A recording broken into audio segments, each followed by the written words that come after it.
what you edit. It's just an Annika Harrelson blooper reel. Wish I had a frog. Brick and Morty. Brick and Morty. Grapefruit. Oh, Greenway. Forever. Ooh, that was good!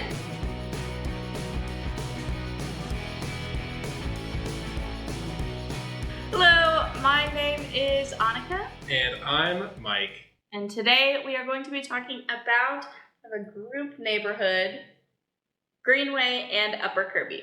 Yeah, they're close enough, small enough, put them together, one big area we can talk about. Sure, it's actually where I live. So I live in Greenway Upper Kirby. It's like right in the middle of Houston. Everything is like 10 minutes away. Pretty much. If you want to watch our video on suburbs versus city living, I definitely talk a lot about that. I will link it here.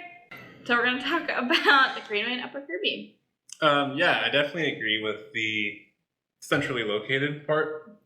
When I come from the long trek from the suburbs to go like watch an Astros game, I'll literally just park at her house and Uber. Yeah. Because it's way cheaper than paying for parking over there. Yeah, that's a great strategy. If anyone needs parking in the loop, let me know. No. Yeah.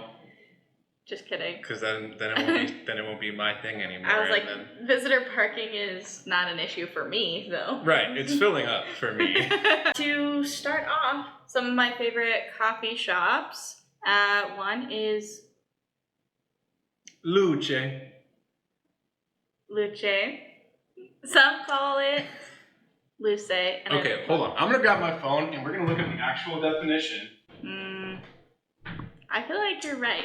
So I'm like, I think that's how I said it at first, like the first couple of times I ever went there. And then I asked for the Wi-Fi and the person that worked there told me Luce guest or whatever. And so I was like, oh my God, I've been saying it wrong. But it means light in Italian, but Luce. You said it in that same voice. Luce. Well, because I'm that good. So, Luce, a lovely Sorry, coffee I just had to be spot. right there. I had to have some sort of win. It is a lovely coffee spot. They also have breakfast tacos there all day, and delicious pastries. Some of my favorite drinks are on the charcoal menu, which honestly maybe it's just maybe just because it looks really cool, but they're also delicious. How are you just going to breeze on by the charcoal menu? What does that even mean? It's because you're not a part of coffee culture. Coffee culture. You're not wrong. But the charcoal menu is like literal charcoal powders put in it. It's supposed to help with like toxins and that sort of thing. But in general, I just like the drinks that they have that also have charcoal in it. So, like, there's one called... So strange. Like, I imagine you drinking, and instead of, like, ice cubes, it's, like, briquettes. That would be not cold, so that's my issue. That's an issue. It's my main issue. If my coffee isn't iced, I don't want it. They're also a good spot to work. They don't have a ton of tables, but I like bar seating, and they have that, too. Another spot is Cavo, which, again, it's like, is it Cavo? Is it... Cavo. It's definitely Cavo, right? Cavo, I have no idea. Cavo's also got a lot of great options, pastries, of course, and it's actually right next door to my favorite spot that I was going to get my car hand washed and detailed, and it's just so hand car wash. It's a chain, but I like it a lot, and they do a great job with my car every time. Oh, is that right there on Richmond? Yes, right on Richmond and Timmins, I think. Sure. So I'll go and like drop off my car there. Walk right to Cavo, grab a latte. It's a great mix.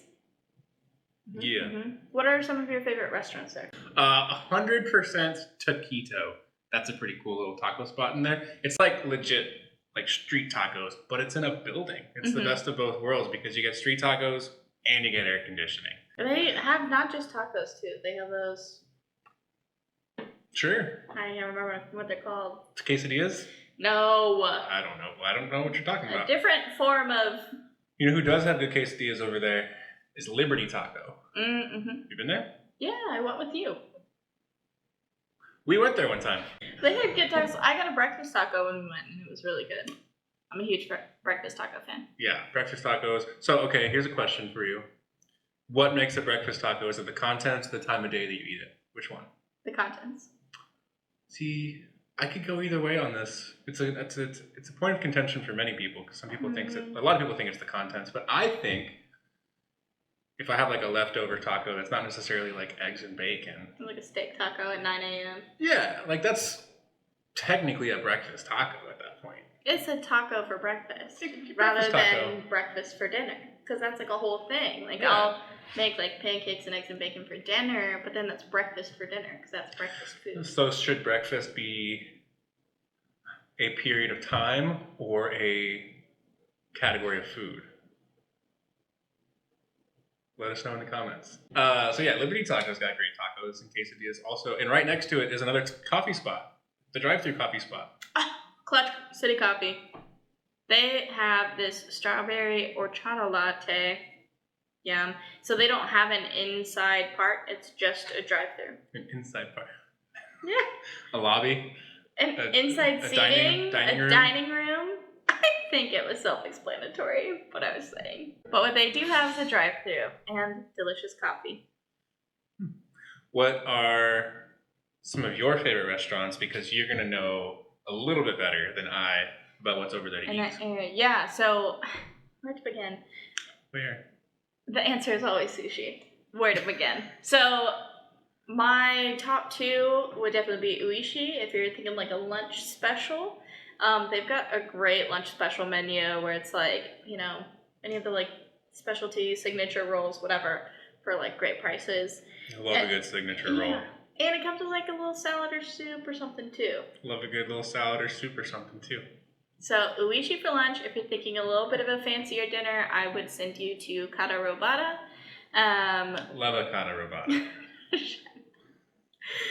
It is also really good and very fresh. Looking in other cuisines, Thai Cottage is also really good. And all of these are so close together because that's the thing with Greenway Upper Kirby is it's pretty small. So everything is like based right off of Richmond, one way or the other. So it's just like within a block of Richmond going down. I feel so like Uishi is right across the street from soap and car wash and detailing. So also right across from Cabo. Thai Cottage is directly next door to Luce. Okay, that's why I've seen it. And then Kolache Shop is over there too. Oh, yes, it is. Yeah, not Kolache Factory. That's a big chain. Kolache Shop is locally owned. Really, really good stuff. They also have an El Tiempo there, right on Richmond, which, you know, they have those kind of all over, but I know that's a big favorite. Their controversial opinion, I don't love their margaritas. And that's what people, like, rave about, but I think it's worth mentioning because people really love it. But it's not one of my personal favorites. I would go to anywhere else for a margarita. Okay, interesting. I don't know that I've had first-hand experience with El Tiempo's margaritas, but I know that when I'm in a margarita mood, it's one of two margarita moods. And it's quality mood or quantity mood. Yeah. Right? So, like, I remember there's this place in Austin that sells purple margaritas. Sure. If you know what it is, you know what it put it in the comments. Let us know if you know. Which they would literally limit you to 2 margaritas because they're that effective. Yeah. So that's the quantity side. Like how much alcohol per dollar am I getting? Which is a great measure. Yeah, the alcoholic math is always important on the forefront of my mind. And then the second margarita mind is less common, but that's the quality mind, and that's like less common for you. For me, is you know what's the quality like? What's the flavor like? Is there going to be like a hibiscus margarita or like a jalapeno margarita, things like that? Sometimes I'm in the mood to be a little fancy with my margs. Like when you ordered that prickly pear. Oh, the prickly pear. Big and then you ended up getting like 2 other ones before because they brought out the wrong flavor twice. So then you got 3 margaritas for the price of 1, and you still got your prickly pear. Shout out to Chewy's. Not sponsored. What are your favorite bars? Ooh, my favorite bar in the Upper Kirby area Revelry on Richmond, aka Rev on Rich. Rev on Rich. I've always had pretty darn good food there. Can't really complain about it. Nope. Drinks are always pretty reasonably priced, and they have a large selection. Yes. Like, just of beers on its own, but on top of that, they have a full service bar. I do wish Rev on Rich would sponsor us because we've spent many a days, many a monies there. For real. Lots of hard-earned dollars, lots of beers and shots. And I love it. Because their food is good. They have a good soft pretzel. Mm-hmm. They've got...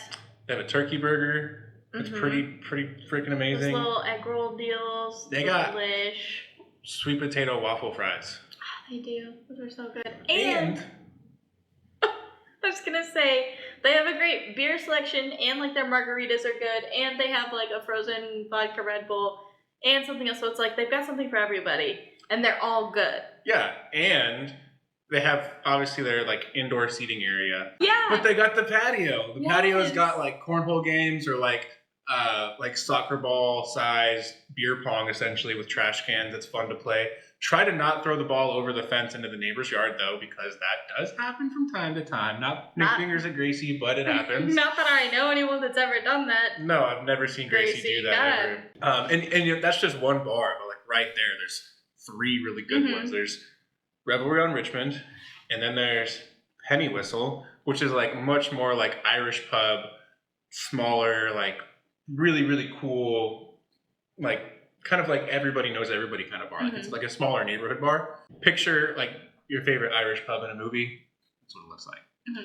But right in between those is a little place called the Toasted Coconut. Oh my god. Delish. I forgot about that place, but I love it. The Toasted Coke. Yeah, it's so good. Toasted Coconut, they only hire like top level bartenders. They're known for it, and all of their cocktails are above and beyond. Like they go to like cocktail competitions, right? Where it's not only is the drink really good and has a large array of exotic flavors or things that go into it. Like they put a lot of thought into it, but it's got the show aspect too. Toasted Coconut's like a hula bar, tiki bar type of place. So you're going to get that little umbrella, or more than just the umbrella. I've seen little plastic sharks or mermaids or garland, like a whole tree in your drink. Like, I don't know half of what's going on. Sometimes they're on fire. It's I'm going to send you a pic. We'll put it right here of the last time I went to Toasted Coke. This was my beverage. And how was that beverage? It was so good. And they had such an extensive array of options, and it was like all of them just sounded really good. Yeah. Like I knew that they were going to be well made. I will say though, if you're planning to go there, it's a great like date spot, but wise decision to call ahead and get a reservation. Yeah, because it I made a fill reservation. up. It does fill up pretty quick. I got lucky the last couple of times I went. Bar seating is still kind of tight, but to be on the safe side, call ahead. Yeah. Well, and then there are also other, like, just so many things to do. Because it is a very, like, well-populated, like, city area of the city, I feel. So, like, there's just lots to do all so close together. And there are also houses and apartments and condos and things like that, like, you can live right in the middle of it all. And so one thing that, I don't know... you sold a home a block away from Revelry. Yeah, right behind. So they have the Color Factory, which we went to about a year or two ago, like right before COVID was like, no. So we went there, and it's just like a great like Instagram spot. Like if you want great pictures with somebody, you go, you get your little token, and you just like press your token up against this little like pad, and then it'll take a picture of you in like 3 seconds. And it's this like interactive museum kind of thing. So how does the photo, like, how does it work? Yeah. Because it's not like you can just take it with your phone. So, and people are taking it with their phones too, but it's like, you're going to get these like wonderfully professional photos sent to you. So your token, it like tracks you like with your email address. Like that's how it knows where to send it. And you put it on the thing, and you see a screen, so you can like see yourself posed and like in the shot. and then it'll like count down 3, 2, 1 and take it, and you can do that to that like area as much as you want, and it'll keep taking it, and it'll send you all of them. And does it cost like each individual photo, or is it like just one cost of entry, as many photos as you can one get? cost of entry, as many That's pretty photos cool. as you want. Yeah, and they have like little treats and things. They have like a big like ball pit where it's like also like a starry night kind of thing. All the different rooms have different themes. So like one is confetti, and one is like more like neutral colors, and you know, anyway, it's really cool. It's a nice little like experience. It was a great date night as well, and you get like a little ice cream at the end. Sold. And you get mochi at the beginning. I don't know what that is, but add to cart. Yeah, so that's one experience that they have there. That's sort of fun. What's another one that you can think of? Yeah, so a little bit farther down Richmond, closer to Revlon Rich, is the Manil collection and the Rothko Chapel. They're both right there in this little like city square park type of deal. And it's just it's a free public art museum. You know, obviously they have business hours, but you can go in there. I've been in there where they have like orchestras having, you know, little recitals and, you know, different installations and things like that. But when I was in college, we had an art history class, and that's when I learned about it. And we had to go there to, you know, report on some of the things that were happening. And that was super cool. Like, I love that. And, you know, outside, all around it, there's these old oak trees and this big grassy area. You could have a picnic or you know, do whatever you want in the park. Seeing like slackliners and such out there, or just people hanging out. So the Manil collection is great. Not far away, literally you can just walk to it, is the Rothko Chapel. And it's not a chapel in like the religious sense traditionally, but it is kind of set up to look like that. And you know, Rothko is another artist, so this whole thing was set up. And when you walk in there, it's totally silent, and it's just kind of like a meditation chapel. That's really cool. Really, really interesting. You know, I went in there with an open mind, not knowing what to expect, and just kind of sat for a bit.